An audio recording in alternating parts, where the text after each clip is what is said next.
Tuhan, berikan saya makanan. Kamu minta, kamu ketuk. Tapi kalau kamu tidak bekerja, siapa yang akan berikan kamu makanan? Padahal kamu punya kemampuan untuk bekerja cari makan.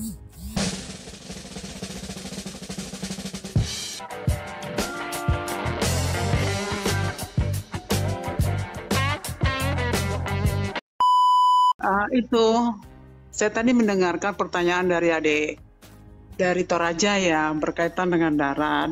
Ada komen saya. Dihubungkan dengan firman Tuhan pernah saya baca Perjanjian Baru bahwa darah itu dicurahkan di bumi atau di tanah, dan darah itu kan lambang itu nyawa.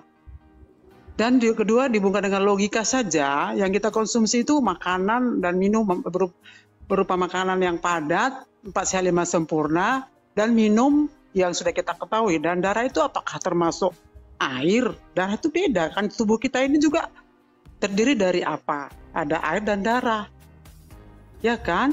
Nah, apakah dihubungkan dengan kebenaran firman tadi, layakkah darah itu dikonsumsi? Dan secara logika, apakah itu berguna? Dihubungkan dengan kesehatan kita.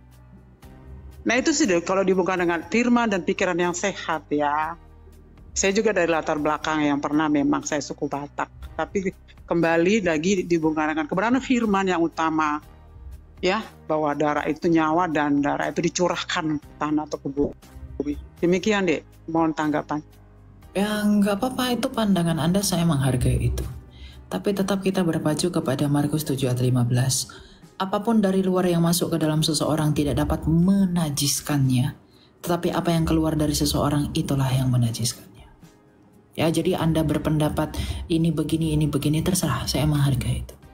Tapi saya tidak akan menghakimi bagi mereka yang memakan apa yang Anda tidak makan.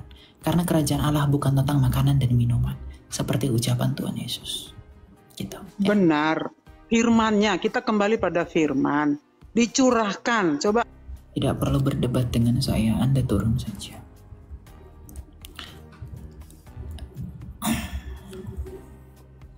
Kalau tidak makan, silakan jangan makan.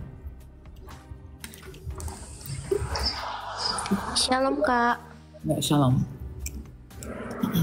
Suara saya ada Kak? Ada. Oke, saya mau tanya. Saya kan dari Protestan. Itu tentang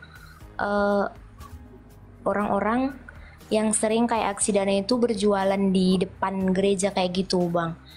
Sedangkan di Alkitab kan Tuhan marah pada saat orang-orang memakai bait Allah untuk berjualan. Itu menurut kakak tanggapannya gimana ya? Makasih. Kayak ada bazar gitu ya? Iya betul. Ya nggak apa-apa, maksudnya begini loh.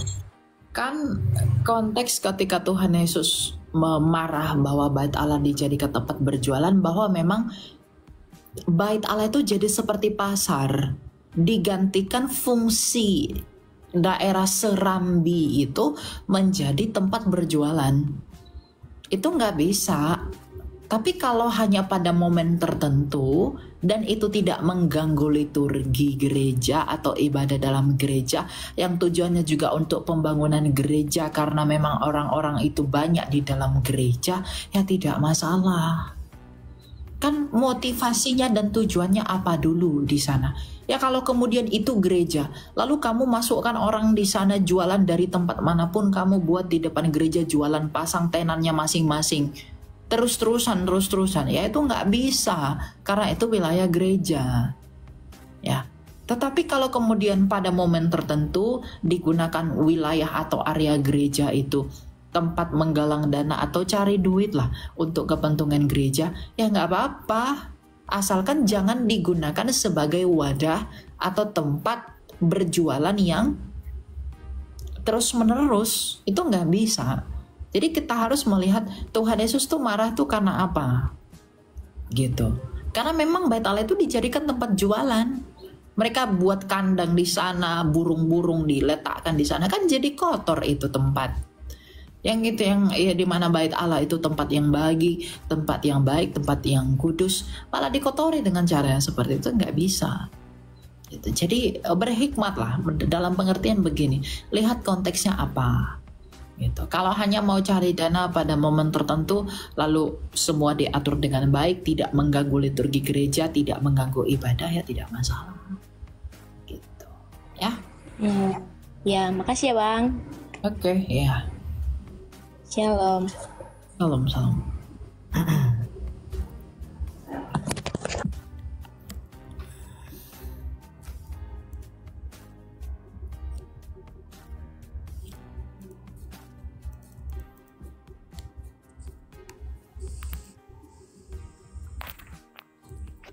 Silakan Yudi. Ya, shalom. Shalom. Saya tadi menyimak yang masalah doa dan puasa dan doa permohonan. Terus yang saya dengar, ketika kita meminta dengan doa, kan tadi Eli jawab minta, ketuk, dan cari. Nah, kalau minta, oke, kita minta. Ketuk kan kita memohon ya. Nah, kalau cari bagaimana? Misalnya nih, saya saat ini sedang membutuhkan atau meminta kepada Tuhan seorang cucu gitu loh. Dan nyarinya bagaimana, El? Menurut pandangannya gitu loh. Karena meminta saya sudah, mengetuk saya sudah, mencarinya gimana? Tolong penjelasannya, makasih, Tuhan berkati.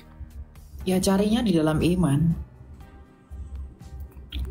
Iman itu kan dasar pengharapanmu, carilah di dalam imanmu. Apa yang menimbulkan imanmu itu? Firman Tuhan, cari di dalam firman itu. Ada hal-hal yang bisa kamu kontrol, ada hal-hal yang gak bisa kamu kontrol. Yang gak bisa kamu kontrol, carilah di dalam iman.